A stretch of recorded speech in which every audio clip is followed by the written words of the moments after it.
Hi everyone, my name is Roger. My channel is Roger's World and Adventures, and today, like every Saturday, I am with Frankie Kington, the Wise Entrepreneurs, and he also has his channel, Frankie Kington. Okay. Hello, hi. And today we are going to talk about how do we avoid scam. Why is that?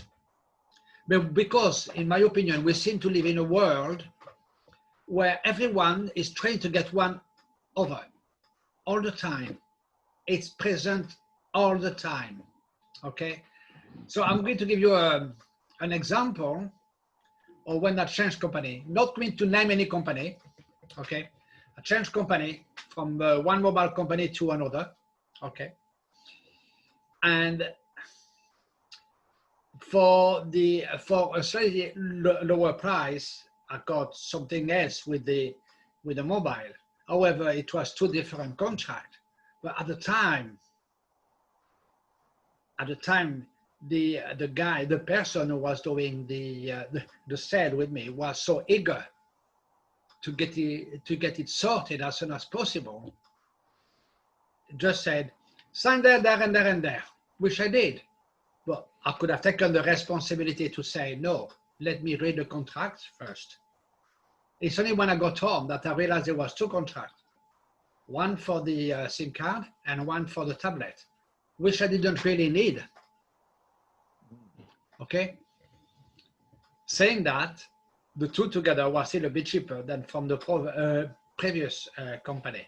But that's not the point. The point is, for simple things like that, if people are actually prepared to snooker you, to gain something for the short term, can you imagine? That's only something small. It's only this. We're talking about this, yeah? Can you imagine if we can just try to get one over somebody, to just get a bit more commission on that day, and not even given the full benefit to the potential customer. A result of which, pardon? I'll be honest to you. Yeah. Be honest to you. That's right. And as a result of which, I have decided that in 2 years' time, when the contract is off, I will change company. I'm not going to stay with them. Why should I stay with a company that found me off? Why should I? Yeah. So not being honest. No, not being good. Honest. No. Not good. And so it's not very nice. As a result, if the guy had been nice, maybe he would have had perhaps a slightly smaller commission. However, I would have praised him. I would have said, thank you for showing me that there is no 2-week cooling off period when you buy from a shop. I appreciate that. And then if I had said yes at the time, because of his kindness, then that's up to me then. Yeah. I said, who knows? You might have bought some in the shop. Actually, you're right there, because spend some more money in the shop. Yeah, I think you're right there, Frankie, because I would have, because he didn't give me the time to look at that contract, and I could have said, oh, sir, can I just read it, please? But I didn't. And I did. Okay, so I would say, as and you're right, Frankie. Who knows? If he had been kind and told me, maybe I would have said, oh, wow, oh, that nice guy. Oh, maybe I need to upgrade my telephone a little bit. And I could have said, oh, what else do you have at a good price? Yeah, he could have ended up with that, but he didn't. As a result of which, now that's it. Yeah, so, okay, 2 years' time, people might think, oh, he's going to forget. No, I'm not. I'm not going to forget. And next time I go to a shop, I make sure that I read the contract from A to Z, even if it's taking me 15 minutes for it. Read the small print. Always important to read the small print on everything. Guys out there, read the small print. And I was one of those people who wanted to encourage people on the high street to stay in employment, in that I could just contribute, do my little contribution by, rather than buying the SIM card online, I just decided to go to the shop because it would keep somebody in work. And now it's making me think, because when I found a company, they said, oh, when you buy online, you have a 2-week cooling off period. because you don't know whether you are going to like what you buy because you buy online. Yeah. Maybe that person was having a bad day and thought, I need to make a quick buck. I've not made any money, or I've not made my commission today. He could be under pressure. Yeah. He could be under pressure. No, that's what I didn't think about that one, but it could have been under pressure. Yeah, you're right. And no, absolutely. And but the point is, if that person had been, so I don't blame him. I'm not saying I'm shifting my responsibility to that guy. So next time I will be more aware of it. Say, right, okay, I'm going in there. Whatever they're going to suggest to me to get, I will definitely take a lot more time for it. Yeah, so tip out there, guy. And that would encourage me to buy more online, which in a way I don't really like, but we are moving in a world where we need to do more stuff online, even if we don't like it, it's moving that way, it's going that way.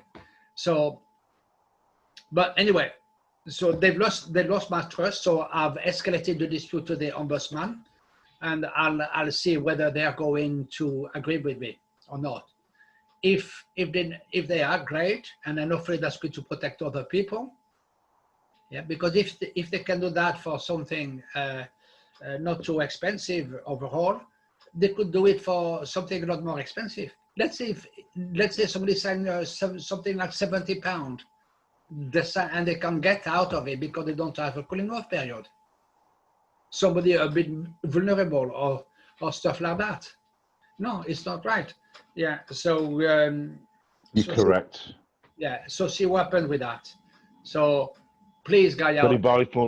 Very valuable information. Very valuable information. Yeah, so please, guy out there, just read the small print. That's what I would say. Read the small prints, and then that way you can make an informed decision. And Frankie, in terms of how do we avoid scam? How do we avoid it? Can we avoid it? How do we avoid it? And scam. Great information there, Roger. What you've just given us all really important. We've all put up with something like that in the past, haven't we? Or been scammed, or feel like we've been hard done by, or someone's trying to make a quick buck out of us. So it's really important to stand our grounds.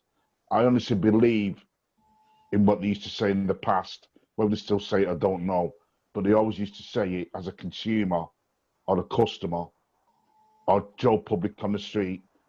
The customer is always right. Yeah, and then the customer is always right. So it's up to the companies and the big organizations to give the customers and the clients the best customer service possible because they are always right. How to avoid a scam? I'm going to talk about situations what I've been through as well, because I do a lot of things online, like Roger said before. I do online banking, I do Amazon, do a lot of stuff online, you know. I deal with a lot of different companies, big companies online, because I buy a lot of stuff.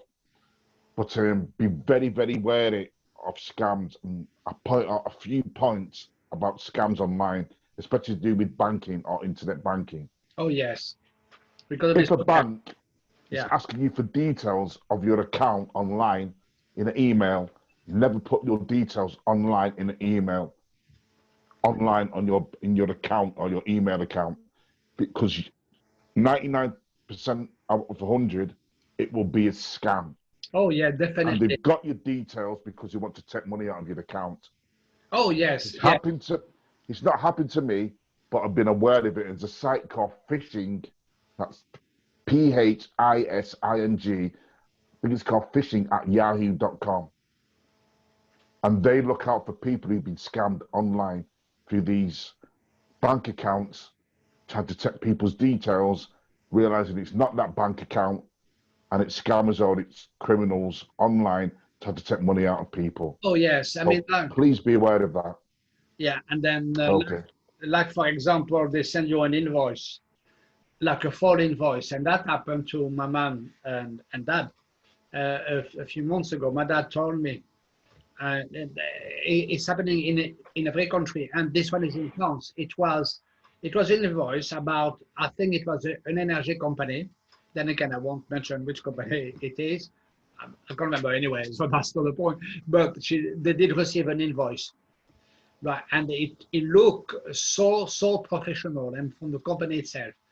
And my mom, my dad said, his wife, my mom noticed a spelling mistake on the invoice. There was a Wow. Yeah, she noticed a spelling mistake. So they actually phoned the company and they said, no, don't pay it because that's a false invoice. It's not coming from us. And because what they've done very cleverly, rather than sending an invoice for £1,000 or £2,000, what they do now, they send invoices for about, let's say, €20, €25, so £25, £35. Yeah, so it's small. So a lot of people will receive that. Oh, it's only £25. Oh, I'll pay that, because a lot of people don't check. A lot of people don't check, unfortunately. And then they are convinced they're being paying, like, let's say, €35 to the company they are with, but they're not. And I get lots of email like that here in this country. I get about my Amazon Prime renewal and stuff, but I am not with Amazon Prime. So how can they send me a renewal? I'm not with them. I buy from Amazon now and again, but I don't need that. I don't Very need bad that. to information. Very Yeah. bad to information. I get text to as be well. aware. Oh, I get text as well. Like, To be aware. Yeah, always good to be aware. I get text. Oh, thank you for registering with our company. You can earn so much an hour. Please click here. And I know that's a scam straight away, so I just delete them. Because if I open it, you never know. They might just get my information and details and this and that and the other. You're and right. Just opening emails can be dangerous as well. Yeah. On your mobile phones, opening something, which again can be a scam, and they can top off your mobile phones. Yeah. Your mobile phones, Yeah. it's just a mini computer, isn't it? It's just a mini computer. So Yeah. people will take information off there if they know they can take it. Yeah, I was reading an article today of a company that's set up, I can't remember how long ago now, and they do a lot of the marketing on Instagram. It was an article I read today, and they had 29,000 followers, and the company has been hacked, so they lost everything. And anyway, I think they've managed to get it back on track again. I don't know the full story, but by the looks of it, it's something that they managed to sort it out. Yeah. But it's heartbreaking when they've been building that company for so long. It takes time to build followers, especially when it goes into thousands. It takes time, it takes perseverance and all that. So 29,000 people, let's call it that. And then it's Wow. And then I was saying to a friend of mine today, Scott, I was saying to him, I do not understand it. People, if they are so clever to do something like that and hacking in people's account and all the rest of it, why don't they use their creativity to do something positive? Interesting, isn't it, Rose? Because when you think they have so much, they must be very good at doing what they do. Yeah. Could they use it in a positive way? Yeah. But they could. More than likely, they could. Yeah. They could. There's a film called, do you remember that film called Catch Me If You Can? Frank Abagnale was a con man. Yeah. No, I haven't seen that one. Well, when he got caught, because he was a professional con man, he used to con everybody. Right. And when he got caught, the FBI used him to do fraud and check for fraud money and fraud laundering going around the world. Oh, so yeah. they used his skills for him to go into the FBI to track money laundering. Incredible, isn't it? Yeah, exactly. You know. Yeah. So because there's people who hack into computer systems. If they could put that, there's people who hack into computer systems. Yes. If they could use that creatively and create a job out of it for computer security, they might save a big organization or a big company. Oh, absolutely. I mean, be really creative in what they're doing. Yeah, because create value out of it. Yeah, because I was watching a YouTube video the other day about a young lady who ran a business on YouTube and extremely good at it. And she did explain that at some point her YouTube channel was hacked and she lost everything. But she's back on track now because she's got hundreds of thousands of followers now. But she's already back on track. How she did it, I don't know. But she lost. Yeah, it was just act and just gone. So can you imagine? It happens, Roger. It happens to the best of us. Yeah, but it does. I mean, even on bank accounts, I mean, I'm having this dispute now because I have a direct debit, but sometimes you can set up a direct debit and it can be in the other end of the company. So in other words, you can't cancel the direct debit. All you can do is email them to cancel it. But when the company's not responding to your cancellation, there's a problem. So what I would do is speak to your bank to get them to fill out a disputes application form. So you can fill that in and get the bank to see if they can cancel the direct debit. Oh, I see. Sometimes it's not in your name, yeah? So the bank will do that. Right. So anyone having that problem, get the bank to do a disputes form and they will try and cancel the cancellation and claim all your money back what the company owes you. Because sometimes companies don't give you their services or their products. And it means you have to go through that procedure. So please, guys, do that. Yeah. Speak to your bank and they will get everything back and the money back. Yeah. And get the direct debit cancelled. Okay, Roger. Okay, I think that's some very good tips here. So take the time when you go into a shop or whatever you do, take the time to read the small print.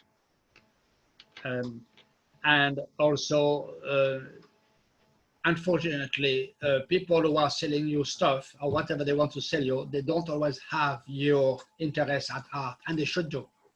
Exactly. Because if that guy had my interest at heart, his commission would have been smaller for the time being, but I would have praised him. And I would have mentioned it to other people like I'm mentioning it to you now and other friends. So really, they would have gained customers in the long run. But no, I'm just, Treat people how you want to be treated. If Yeah. you treat people good, people treat you good. Yeah. Anyway, so just be aware of what's going on. Make sure that you erase any suspicious text about earning this and earning that and the other. And I even received phone call from supposedly to be from the Land Revenue telling me you haven't paid this, you haven't paid that. If you don't pay, press 1, and if you don't pay £100 within the next half hour, you are going to be arrested. And it's obviously it's not a very nice call because I said, what for? So I just put the phone down. And then, interestingly speaking, I don't get these calls as nowhere as near as I used to. Anyway, so guys, just be aware. Make sure you look after yourself. And if you enjoyed this kind of video and want to see some more contents of different type on Roger's World and Adventures, and also on Frankie channel, Frankie Kinton, please subscribe the button below and just search for Frankie Kinton and you'll find this channel on YouTube. Thank you, guys. Please, guys, yeah, don't hand out any information, bank account details, or anything online if you do not know the person. And that is a big error. Don't do it, please. I just want to protect you all, ladies and gentlemen, guys and girls. Yeah, and then I would say the RBS said don't give us anything online either. It's probably better to speak to them, I would say. Yeah, do you agree with that, Frankie? To be better to speak to them? Yeah, just speak to who you need to speak to. Yeah, your providers or your bank. Yeah, speak to them. Yeah. Okay, stay safe. Okay. Thank you, guys. Thanks for listening to us. Thanks for tuning in. Look forward to speak to you guys soon. And take care of warm wishes. And be safe and take care and be vigilant. Okay.